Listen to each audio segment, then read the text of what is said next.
Imagine knowing exactly what your students are learning and exactly which steps you need to take next. Join us in Down with the Reading Quiz to craft meaningful and productive formative assessments that move away from gotcha moments of basic recall and toward assessing what your students actually can do. In this 30-minute free masterclass, we'll share 3 powerful assessment keys that work for any novel at any time of the year. Head to shop.bravenewteaching.com/masterclass to sign up, and we'll also send you a free workbook to keep track of all your notes. Once again, that's shop.bravenewteaching.com/masterclass to nail formative assessments forever. Hey, Amanda. Hey, Marie. What are you up to later? Want to join me for happy hour? I'm all in. And guess what's amazing? Our listeners and friends of the podcast can also join us because Brave New Teaching Happy Hour has officially launched. Cheers! Cheers, everyone. We are officially hanging out a little bit longer after school with an extended, extra private podcast feed just for you. Yes. Members of Happy Hour get extra 15 minutes of the podcast, give or take, because you know us, we run a little bit long. It's just kind of how we are. But if you would like to get in on this Happy Hour action, please join us. It is only $5 a month. Head to curriculumrehab.com/happy hour and get yourself signed up, because when you're there, Amanda, tell our friends what we do every month for our Happy Hour members. I think my favorite part is coming up with a new free resource for our listeners every month. And then we pretty much break down that resource and how to use it. We also like to have guests on to do extended episodes and even Q&A that's just for you about that resource. It's really exclusive and super private just for you. So if you are like us and you like hanging out, you like chit-chatting about all things that are teaching, teacher life, and everything under that umbrella, join us for happy hour and we will see you there. Bye. Bye.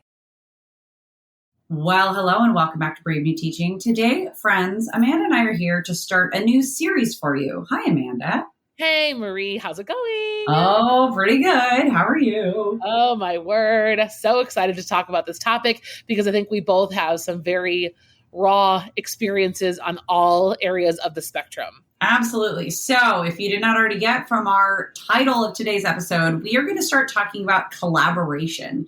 Collaboration in a classroom, collaboration with a collegial team, collaboration in schools and what that looks like and what it can look like and when it works well and when it works poorly. And we decided that since we talk so much about like finding your zone of genius and like leaning on each other's expertise, let's talk about what that really looks like to lean on each other and to allow others to lean on you in a professional setting. And we are pretty pumped to talk about that for the next few episodes. And we're also here to kind of break down this idea of close your door and just teach, because I think a lot of you who listen have gotten that advice or maybe even given that advice at some point, because collaboration doesn't always work or your school's not always set up to facilitate that. So we kind of want to work back and forth between this idea of what do I do on my own? What do I do with a team? And how do I find this kind of happy medium and what looks good for my career moving forward? Yeah. And what looks good for my everyday, what looks good for my enjoyment of this career that is, like we've talked about many times on the podcast, it's very draining. It's exhausting being in education, and especially being like a classroom teacher and giving so much of yourself to kids, because kids don't always get it. And that's not really what we're there for. It's not for the praise. It's certainly not for the money. It's for other things that fulfill you, but then at the same time, in that we should be doing whatever we can to make our own enjoyment of this career possible and to deter the things that will really take away some of that joy. And as much as we feel like your colleagues sometimes, we are quite far from your reality, unfortunately. And, podcasting is a really fun way to jumpstart that experience. But at the end of the day, we really want this episode to be something that you can share directly with your team, your department, and use it as a place to kind of diagnose where you're at and make a plan for where you want to be.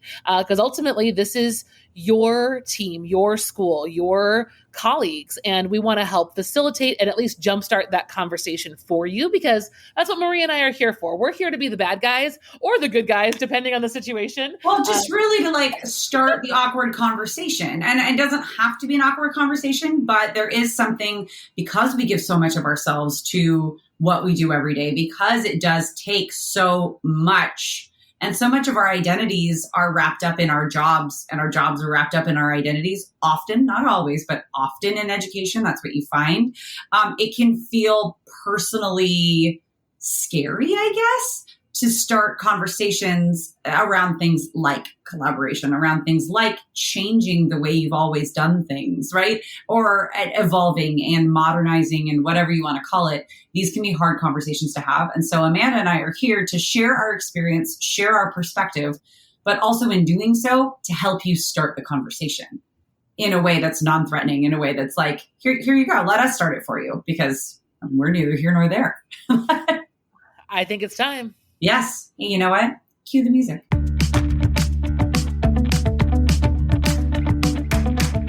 You're listening to Brave New Teaching, and we are so much more than a podcast. We give teachers the inspiration, support, and tools to challenge the status quo. I'm Amanda, and I'm a former English teacher from Illinois. And I'm Marie, and I'm a teacher from Southern California. Join us at bravenewteaching.com to find out more about our courses, festivals, and get every episode's show notes. We're so glad you're here. Enjoy the show.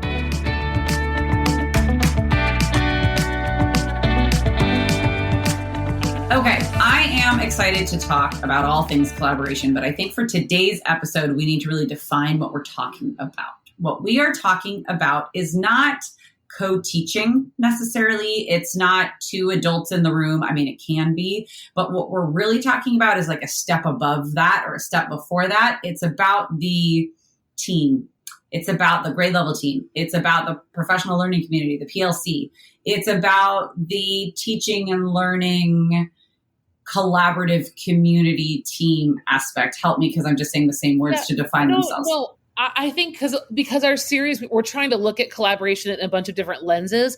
I think what we're focusing on today are the English teaching experts at the helm. So like when I talk about like my co-teachers, like they're the learning, right, experience experts, and I'm the content expert. So the content experts that get together and plan curriculum for students in ELA or in whatever subject area you are here, is your background. I think that's what's really important to talk about today, is those people making curricular decisions for students based on content. Yes. Absolutely. And we have quite a bit of experience in these ways. And so we want to talk about how we've seen it work. We want to talk about how we've seen it work well, how we've seen it work well, how we've seen it work poorly, and then kind of some of our ideal situations moving forward, so that some of you can even weigh like, oh yeah, I guess that does work well. Or, oh, you know what? We could totally make that shift. Yeah, I'll talk to my team about that tomorrow or today or whatever. Yeah. So Amanda, how have you seen a PLC or a curricular team, grade level team, whatever you want to call it, how have you seen that work well, whether you're part of it or not? So I've seen it work well when the team is exhibiting consistent flexibility, that they're really good listeners to one another.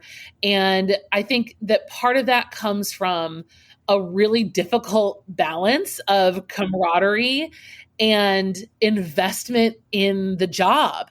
Not all teachers have the same level of investment in the job. I'm just going to put that out there. I'm not here to blame anybody or call names or it's philosophical differences. It's sometimes like, and by generation, I mean when you got into the game generation of like when you joined the profession divide. It's a lot of things. No, there's no judgment to be placed, because you're not a better person for being wickedly dedicated for your job, and you're not a bad person for, right? Like, but it does affect the dynamic of a group, though. It can, yes. Right. I think that there's usually a good, healthy amount of balance between personalities and really a mindset that we're here to build one another up, support each other.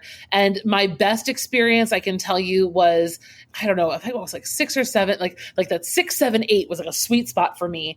And my team at that point, we had heard either it was someone speak or maybe it was even our boss, because our boss was incredible. But someone told us, we want you to go to your PLC meeting and talk about our students.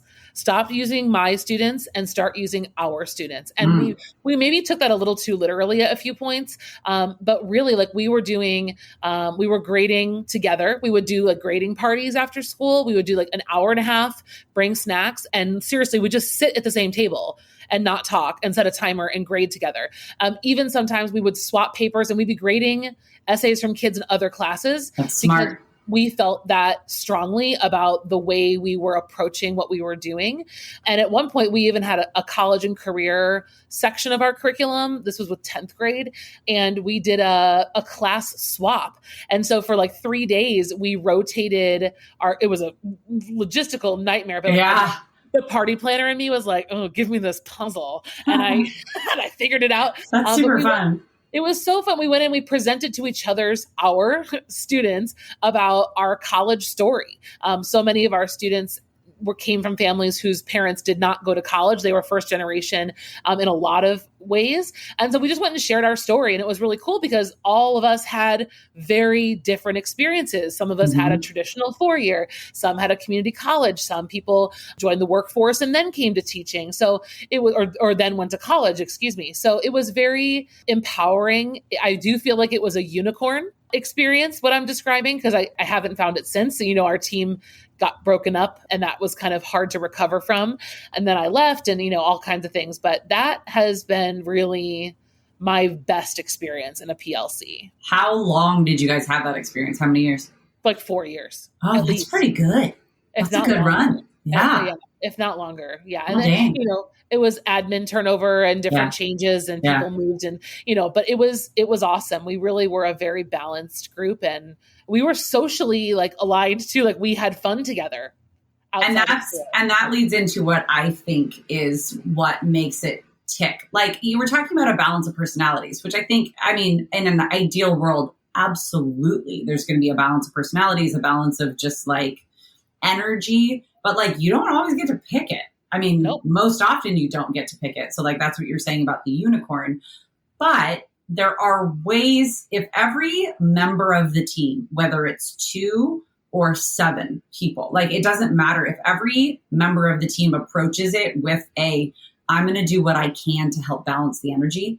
Like if it's an intentional approach to being a part of a team, and I need everybody listening to know that I am not always amazing at this. I can take the air out of a room. I know this about myself, working on it. But the ways I have seen it work well and when I've been a part of when it works really, really well, because I have been a part of I am a part of amazing teams. Right now I'm kind of like solo act in a few different ways because I'm teaching courses that like nobody else is teaching, which is its own bag of tricks there, right? But the way that it can really, really work is when the members of the group come in going, I'm going to contribute as best I can to this, and I'm going to listen 50% more than I contribute. Yes. Like, and then it really doesn't matter yes, it matters what you do, but it really doesn't matter what you do if the intention is I'm going to be as positively and productively contributing as I can, and I'm going to listen at least 50% more than I contribute, then you're going to make good things happen and the team is going to be able to move well. And that's actually something that we'll probably talk about more later on in this series, but like collaboration skills, when we expect our students to collaborate with group members, we have to explicitly teach some of this stuff. And when we work together in teams, you have to explicitly like just air it out. Like these are our meeting norms. This is how we're going to be. This is what's going to work. And if something comes up, here's how we're going to deal with it. And it seems like we shouldn't, quote unquote, have to articulate those sorts of meeting norms and group work norms. But that's what makes it work well. When things work well is when you articulate, this is what it's going to be. Obviously, you've got your unicorn situations, but 9 times out of 10, that's when it's going to work well. Well, and I can take away from that experience some go-to strategies, if you will. Totally. If you're kind of in the weeds right now and not sure how to rescue your PLCs or your team meetings, I'd say one thing, and this is exactly what you're saying, Marie, is to very clearly name your goals.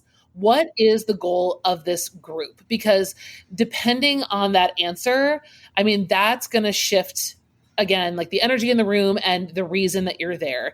And if you don't know your goal, and if you're just being told, meet with your PLC, I can tell you right now that one of the best things to strive for is not like, and Maria and I talked about this before, it's not straight jacket uniformity in your curriculum, but there are massive, massive benefits to working toward alignment. And maybe you're aligning your essential questions. Maybe you're aligning your summative assessments. Maybe you're just aligning a vocab list that you're all going to work on. But having and reaching for pieces of your curriculum that you are in alignment with, that's what starts to make the teamwork part so powerful, because you can bounce ideas off of each other. You're working towards similar goals with your students. And if that's ambiguous, that might be why people are feeling like this meeting is pointless. Maybe your department chair or whoever's, or even above that person, has given you a random task for every meeting. I mean, those are things to really think about in talking to people who are above you and saying, listen, we need cohesive, consistent goals that make sense to us. We'd like to be part of deciding what our meetings are about. That'll really, really help. And in turn, I think keeping meeting notes and meeting agendas. I think having written records of what our meeting is working toward, what we're trying to do here. And that also helps keep people involved. If the team lead can send out an email the day before or the morning of and say, hey, here's what's on the agenda, people show up knowing what the goal of the meeting is. And hopefully that's going to move the needle one step closer to the bigger goal, which would be whatever you're trying to work on in alignment with either yourselves horizontally or other teams vertically. Yeah, when I've seen it and when I've been a part of it, when it's worked really, really well, is to your point, when we've had not just a goal, but like an overarching and then small, almost like project-based goals, where it's like, okay, this is the big thing that we want to get to. And so let's see where we can even start. And then from there, where does that get smaller and smaller and smaller so that they're tangible little pieces that are then shared, like you're saying. Meeting notes, resources, all of those things are shared with everybody. And Google Suite makes it so easy to do that, so that it's like living documents and everybody's able to be part of it and contribute. And it's important to, I think to your point that you made earlier is the listening and respecting everybody in the room. I can talk as a vet in the room and a newbie in the room. And it's really hard to be brand new to a team, whether you're new to the school or not. Walking onto a team that's been established for a long time is incredibly intimidating. Oh, yeah. It's very easy to keep chugging along, not necessarily ignoring that person, but kind of just putting up this, oh yeah, we've tried that. No, we've already tried that. When people make suggestions, they're being vulnerable. And I've caught myself a number of times saying, dismissing it and genuinely we had actually tried that thing, but that wasn't the point. So I think that was also something I learned that could make a team so much more cohesive is in that listening, validating ideas, whether or not you've tried them. Because even if you had, what's wrong with trying it again with you haven't tried it with these kids, right? Like if you tried it a year ago, it's different kids now. Because I do the same thing. I'm like, yes, so that's not going to, and then I have to stop myself and be like, well, maybe I should try it again. Maybe just for the sake of efficiency doesn't necessarily mean that an idea that we already tried before isn't worth retrying. That is hard. That is hard when everything's on a time crunch, but it's also the way that you build a relationship quickly with professional trust. And there's nothing wrong with saying to that person, hey, you know what? Let's pilot this. Why don't you pilot this with one of your sections? We're going to try this other thing. Report back to us and let us know how the pilot goes. Yeah, let's compare notes. Yeah. Yes. I think that's such a not rewarding, but a affirming way to encourage, especially new teachers. Well, hey there, brave new teachers. I'm Betsy Potash from Spark Creativity, and I'm so excited to tell you that I'm now opening the doors to my free summer workshop, Camp Creative. Over the course of 3 days, I'll give you everything you need to banish those fears over podcasting technology, platforms, and privacy issues, and start seeing your students thrive with creative podcasting projects instead. You'll get my favorite models and listening activities for helping students connect to podcasts before they create their own, done-for-you curriculum for launching your first project, and the easiest tools and platforms for recording and sharing student work in a safe way. Just as in Camp Creative's past, each day's training, packed with resources and tips, will arrive in your inbox, ready for you to explore when you have time. Almost 5,000 educators have already signed up for this free Creative Summer program. You'll find the link to join them over on my website at nowsparkcreativity.com. I hope to see you there. My friends, Marie and I feel so deeply about how hard the turnover in teaching is going to be this year already, much less the less talked about fact that this was already a problem for new teachers way before the pandemic. I mean, we really need, that's where I learned the most, was when I was the most single, the most unattached, and the most eager to be in the game. I had my own classroom finally. And then I got onto some teams where, vet teachers would be like they would laugh at me and they would say, whatever, and then kind of set me back off to my own room by myself. They would call me cute, and I was like, "That, thank you?" Question mark.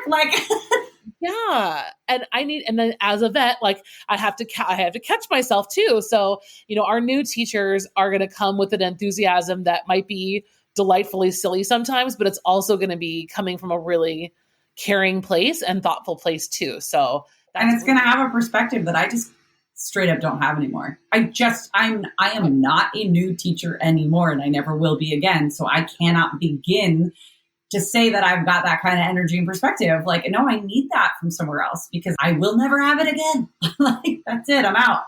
And I think that being able to balance, those kinds of suggestions with, does this fit with our big vision? Yes.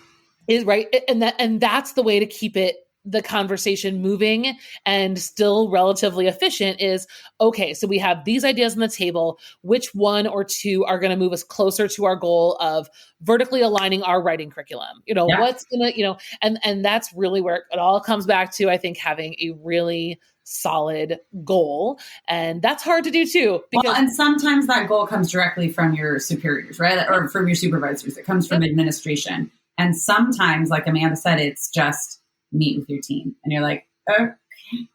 And then you have to figure it out on your own, right? It depends on where that goal comes from. And then it's further niching down and articulating that goal. So when I know what I've seen work really poorly. Okay. What have you seen work really poorly? I think some of it we already leaned into when I was kind of giving opposites in the earlier section, but the know-it-all situation. Sure. We've been doing To Kill a Mockingbird for 35 years. What honestly could you bring to this meeting? And I was like, well, why are you teaching it? And no one could give me an answer. That was one. Because we've always done it. It's the because we've always done it response. Yeah. And it doesn't have to be Mockingbird. It can be this grammar lesson or book. This. Yes. Yes. The shutting down of any new suggestion or idea. And that's really just an unhealthy attitude at school, period. Whether you're in a PLC or you're just down the hall. Someone comes at you with a question or a suggestion. We need to be receptive to that for a positive and healthy school climate. So that's been a real no-no. I've seen in PLCs, things go really poorly when the social aspect is kind of messed up. Sure. Very close best friends are on the team and there's personal drama that infiltrates the I only laugh because I'm generally somehow related to the personal drama. I've said something and I didn't even know it, or I knew it and I shouldn't have said it, or yes. It can get really, really hard. And I think the thing is too, sometimes just the negative attitudes, the defeatist attitudes that I don't even want to imagine the difficulty of hearing this from us right now. I was just going to say, no matter how warranted, because I am bitter Betty at least 3 days a week right now. But you know how badly it spreads. I do. Well, and this takes me back to what we were talking about in our teacher social media episode a few episodes ago, like talking about teacher quit talk, that hashtag. Yeah. I get it better than I think some people realize. Like I do. I'm with you guys. I know Amanda's not in the classroom right now, but like my ass is in front of kids every day. Not my ass, my face. Oh, okay. But I am there. Let's not get that soundbite round. Okay. Let's not put me on the news for that one, people. Well, okay. Make that one clear. No, I'm there in the classroom with kids, just like our other classroom teaching colleagues. I get it. I also know for my own sake and my own mental health, I have to put these things in a box sometimes because I'm not looking to leave this profession. And if I were looking to leave this profession, I'm not looking to set the rest of it on fire because I believe in it. So, and also this is still your daily life. So like, let's see what we can do to make your professional daily experiences better. And coming back to, I used to say to some of my friends at school, and I'm going to be real vulnerable here for a little bit, but I just said I show my ass to people. So well, I think you're going to be good. That's your own to thing. Kids, in fact. Good. Clean here. I'm speaking of teaching, I'm out of words. We have to record probably before I teach because now I've just talked all day and I'm saying weird things. So sorry, listeners. It's really entertaining. I just want to keep our clean status on iTunes. We don't want to get, I'll stop saying it. No, I was just going to say, I haven't talked a lot and I don't feel like I need to justify my resignation. So we're about a year out, right? Mm-hmm. I resigned at the end of May in 2021. And we did an episode a little bit about that, but reflecting back and, looking at I journaled a little bit about this the other day. And I really think that probably 75% of what fueled that was the poor chemistry amongst teachers in my department. Sure. And it breaks my heart. But for me, I am the kind of person that thrives on the energy of building a better place for students. And when I can see and I can feel that the direction a group of people is headed is toward floating down the river as gently as possible without making any waves and trying to just survive. I knew for me, from a cultural, school culture standpoint, that's not where I wanted to be. And so everyone has different reasons for what they do. I just knew that my mark was going to be, I was going to be on a hamster wheel, right? Of pushing and pushing and pushing. And I knew that I was going to make a mark on my students and I was going to help them. But when people and teams are not an alignment, right? So this is what we're talking about is collaboration. For me, my goals for collaboration probably came off as very, a lot. It was probably a lot. Sure. But what I think Marie and I want to share here with you is that when we'll talk about the opposite here, like the lone wolf situation, when we work on teams and when we can vertically align, we're moving our kids forward. And that's what I always wanted to. And I never had a problem with a teacher. I never had issues with anybody as long as I knew their heart was in it for kids. The minute I knew someone was there just to show up, I had a really hard time collaborating with that person because I did. And so I don't know. I think that's just, I would say here for this episode, for the sake of collaboration, I think the vision, even if we had a bad day, talk about your bad day, but we have got to be the place professionally that keeps our eyes on how we're going to change the system for kids and how we're going to show up every day to make education what we dreamed about when we were kids or what we dreamed about when we were in school. And not in the fonts and borders way, but in the... But that part is fun. I mean, it's super fun. But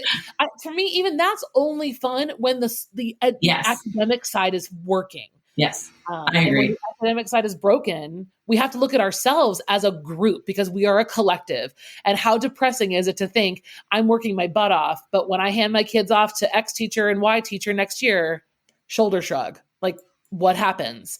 So it's a serious topic. I don't know. For me, maybe I get a little too serious about it. But this is my it comes from your experience though. Those sorts of gut reactions come from the gut. They come from also experiencing disappointment and experiencing frustration and experiencing those things. And then it makes you wary before you jump into partnership or you jump into a team, which I think is smart. I mean, that you mentioned the idea of being a lone wolf. And I know our episode is like collaboration versus being a lone wolf. At the very beginning, Amanda was talking about that tendency that many of us have or have had, I know I have, to just shut our door and keep our head down and keep moving is what it's a surefire recipe for burnout. Yeah. It's a surefire recipe for burnout in a way that's really hard to come back from too. Especially if you're a new teacher. Well, because if you don't have others to lean on, and you don't have to be best friends with your team at all, but if you don't have others to lean on for like a lesson plan, because life happens and you're going to get sick or your kids are going to get sick or you are going to have your car break down or something is going to keep you from getting to school, right? To be able to have that team to lean on will make or break your day. And then going for, I mean, it's just a whole like trickle down effect of being able to lean on somebody to say, hey, I'm out today. Can you please throw something at my sub? And that person to be able to say, yeah, totally. Here, got you. Don't worry about it. That to me is a piece of the ideal. We cannot sustain this profession with the attitude of just go to your room and do your own thing. Yeah. And as I think that sometimes we mix that idea up with teachers deserve autonomy and to make all their own decisions. And while different things. Yeah. I completely agree. And I don't want to be mixed up with that thought that, you know, teachers should be trusted. Teachers should absolutely be trusted to make their own decisions. But when there are 4 teachers teaching English 10, all doing something completely different because they've shut their door and they're doing their own thing, I want you to tell me how that's good for kids. Well, and where's the equity in that? If we're going to really, really look at this through a critical lens, like where's the equity in the education that those 4 different classes, even if it's just a single section in each teacher's classroom, where's the equity in what they're getting? How do you know that they're even being assessed the same with the same skill sets and the same content? Like you don't know that because it's not happening. So that's also a very real consequence of lone wolf, like solely lone wolf syndrome, is that the equity in their education is gone. It's gone. And that healthy accountability. We don't need you to be watched over like a hawk or untrusted, but sure. Accountability to your own blind spots. You know, I know we don't like to admit it. I think teachers are very proud people and we're very good at what we do. And we don't like to be watched or monitored constantly, but we do have blind spots. And I think having teammates that can help catch you on that is something that I would much rather than a supervisor. I'm laughing because I'm getting to a point in my career where I'm like, can somebody please watch me? Like, can somebody please give me some constructive feedback? Because I need it. Like I need the affirmation that I'm doing a good job. And like, I guess the absence of being told that I'm doing a bad job is like that. But I'm like, no, I need praise. Like I'm a type A. I'm a firstborn child. I'm going to need some help there. It's true. And like it all, you know, that, and, you know, I think about our new teachers and just our subject matter, the way that we're interpreting texts, the ways that we're approaching. Specifically for ELA. Yes. You know, specifically for ELA, you know, I think that there are a lot of blind spots that we have in different genres, areas, lenses, all of that. And I think it's just really, you know, I would say, teachers listening, I beg you to put aside your annoyance and take a deep breath and try to give this a shot. Try to see how this is worth it. And if you're a supervisor in charge of people, I beg you to prioritize creating a culture in your department, your building, that makes this something that people look forward to. That's on you. And breaking up the toxicity, breaking up the problematic relationships that you know exist. Don't leave that to us as well. I know that's definitely me coming from experience. It was like, okay, is whatever. I'm not even going to go there. But it's true. It's really on all of us to check our attitudes and then check our priorities and really think about what's best for the future of the students at our school. So let's take this time then to talk through what does the ideal collaborative work situation model, whatever you want to call it, what does that look like? Like, what is that? Do you want to go first? Sure. I think I go back to my beginning statement, which is vertically aligned curriculum. Okay. I think ultimately the goal for me, if I was department chair, which I'm not, and I don't know that I would apply to be at this stage of my life, maybe someday. I've always wanted to be a department chair, but TBH, I hate parents. So I know that the department positions around here are way more administrative than they are curricular. So interesting. It is really interesting. But if it was like my job was just to be in charge of English teachers and evaluating them and working on curriculum, that would be like my dream job. So I'm on the lookout. Illinois, let me know. Call me. But I think that's where I would start. Like an ideal situation would be, we have this goal. And I know, Marie, you've done this at your department, is I want to, and I've done this in some of my trainings when I've worked with some schools. Let's envision a graduate of 2020, blah, blah, blah. What does a Wildcat look like? What does a Badger look like? What does our ideal graduate look like in terms of what they've experienced? I was going to say, in terms of their experience. Yeah. What will we be responsible for collectively providing this student, right? Student X, in their experience with us. And that's whether the student starts at ESL and then ends in AP Lit, or if the student comes in at honors and ends at tech campus or wherever they go, wherever the trajectory and the line and however they wiggle around, I want us to know where we want our kids to be. Mm-hmm. And then for me, it's aligning assessments. I mean, assessments need to be the same. I don't understand how everyone can give different ones. I just don't understand it. Well, I mean, they can when it's not aligned. Like, I mean, that's it. They can when it's not collaborative. They can't. Well, okay. So, and I think this actually leads me to something I meant to say earlier. Collaboration is not just a group sharing moment. Oh my That's God. not collaborating. It starts with sharing, and then it goes with work moving forward that is done together, or that is done in a team sense. So I just had to say that at first. That's just sharing and then going back and closing your door. So that's just lone wolves who share. And that's not collaboration. That's not collaboration.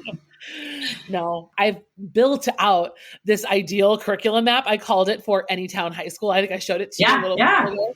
I did a PD with an amazing school in Nevada who's trying to do this work. So shout out to Reed High School. You guys are amazing. And they started this work. They started by having an expert come in that's outside of the school and saying, hey, what's our mission? Where are we headed? And we started with aligning essential questions.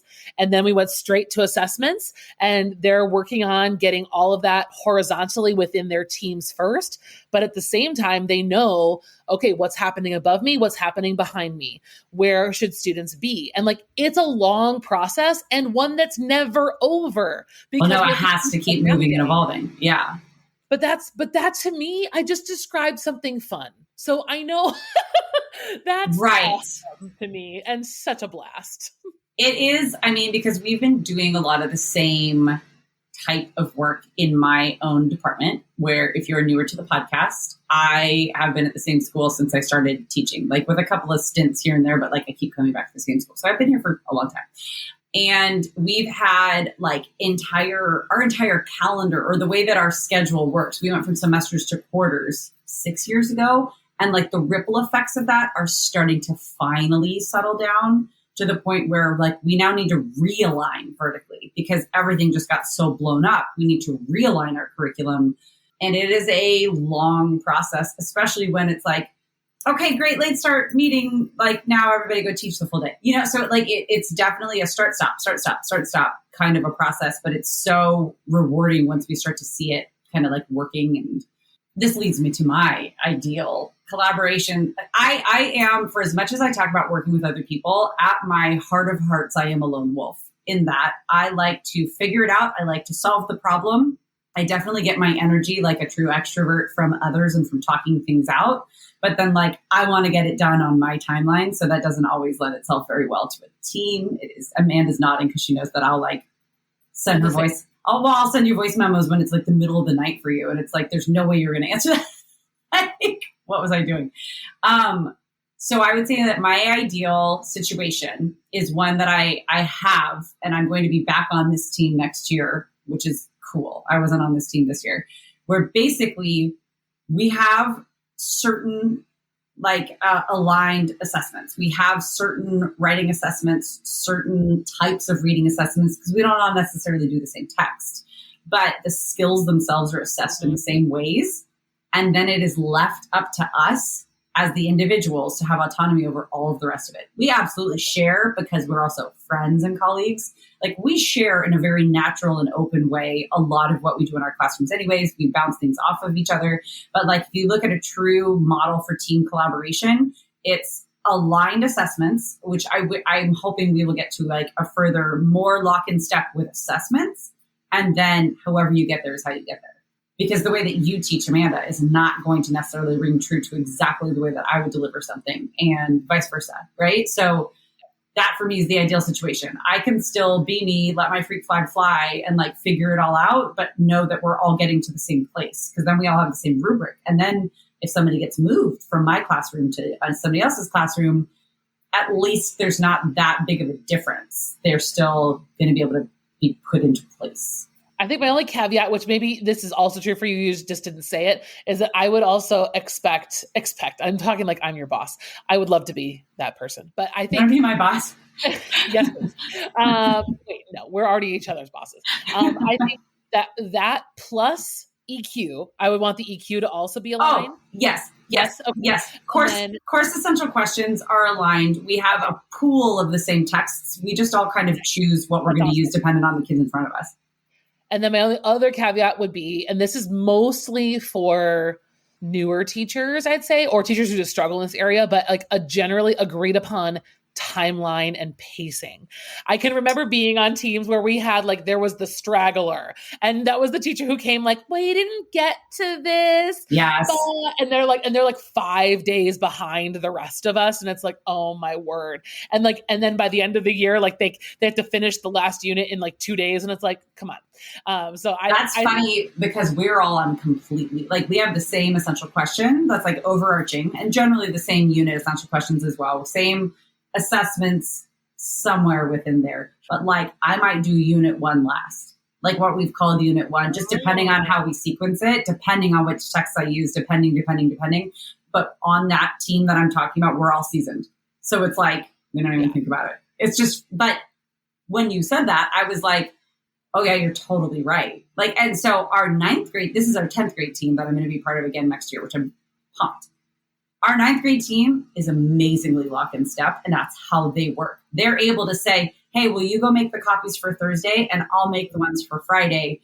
But that's also just how they've planned it all together. Like, it's really cool how they're able to do that. I was on that 10th grade team, and I was like,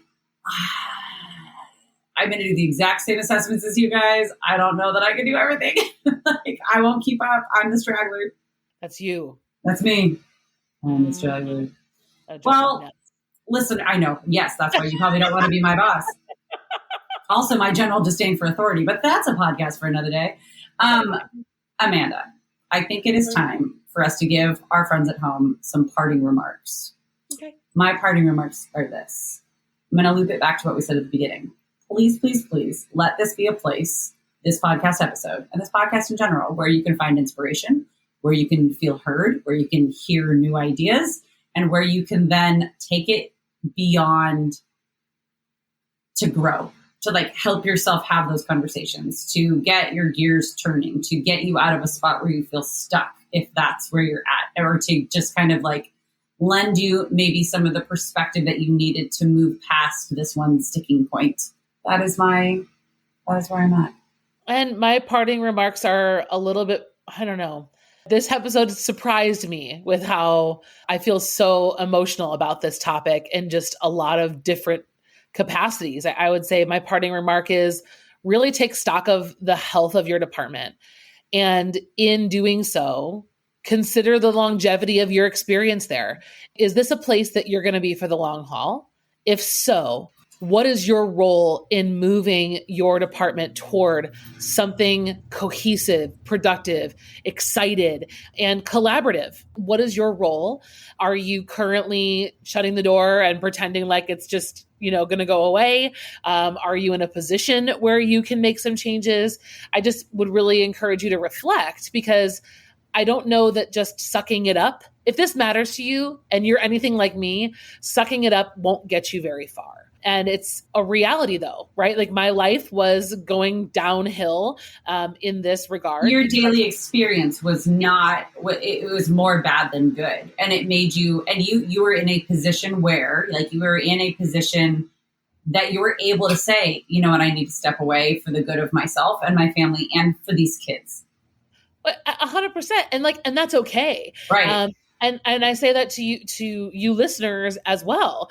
I am always on the lookout for the next thing, and what's next. I have not closed my door to anything else, but I think the collaborative relationships within your department, if you don't have a pulse on what that realistically looks like for your future and how you feel about that, it's something worth taking stock in. And just look at it. Yeah. Because we also are very empathetic to the, like, oh my gosh, we don't all have the privilege of being able to oh my gosh, I can't talk, of being able to step back like that. Not everybody can, after taking stock, take action, but at least that taking stock will affirm for yourself what you see and what you hear and what you feel, so that you can acknowledge it, because that's a big thing. And maybe that's reaching out to Marie and I and saying, hey, can we do curriculum rehab together as a department? Or maybe that's reaching out to me and asking to do some coaching, or, to whatever maybe that's part of it. Maybe it's bringing somebody in. I mean, I'm working with 2 teachers at the moment who are the only person in their department. Right. There's that too. They called me because they literally have no one to collaborate with. And, that's the thing, is like, figure out whether it's your school or other people, where is that energy going to come help you stay where you want to be for the long haul, because we want teachers to stay. We want teachers to be happy and thriving and crushing it and making a difference. But maybe what you're missing is a super collaborative environment. And so we'd love to be part of that solution. So take a step back, look at it this summer, and don't be so hard on yourself. Maybe it's the environment that's more of the struggle, or maybe the environment's what's making you keeping you where you are, and you're on fire about it, and celebrate that, share about that. That's amazing. And if you need a quick fix, or if you just had a rough day, I highly encourage you to check out the episode that we did that I talked about earlier, our teacher social media one, because I was re-listening to this episode the other day. I talk about some teacher comedians that might make you pee your pants laughing. So just prepare yourself for that. Prepare your pants. Yes. It's so funny because it's that inside shop talk. Well, friends, sorry. Oh, I was just going to embarrassingly admit it doesn't take very much for me anymore to pee my pants laughing. It's just well, yeah, I mean, same, but that's just like hashtag motherhood. Like, no trampolines for me. Anyways, before this goes further than it needs to, friends, this is the beginning of a series on collaboration, what collaboration looks like in the classroom, what it looks like on a campus, what it looks like in just different avenues. And so make sure that you stay tuned for our coming episodes, and we cannot wait to keep talking about it, because as you can tell, this is an extra long episode. We have a lot to say. Thank you, friends, for listening, and we will be right back at you this time next week. Bye. Bye-bye. Thanks again for listening to Brave New Teaching. We'd love to keep the conversation going over on Instagram. And while you're there, check out the links in our bio for the most up-to-date events going on in the Brave New Teaching community. Thanks for being here, and have a great week at school.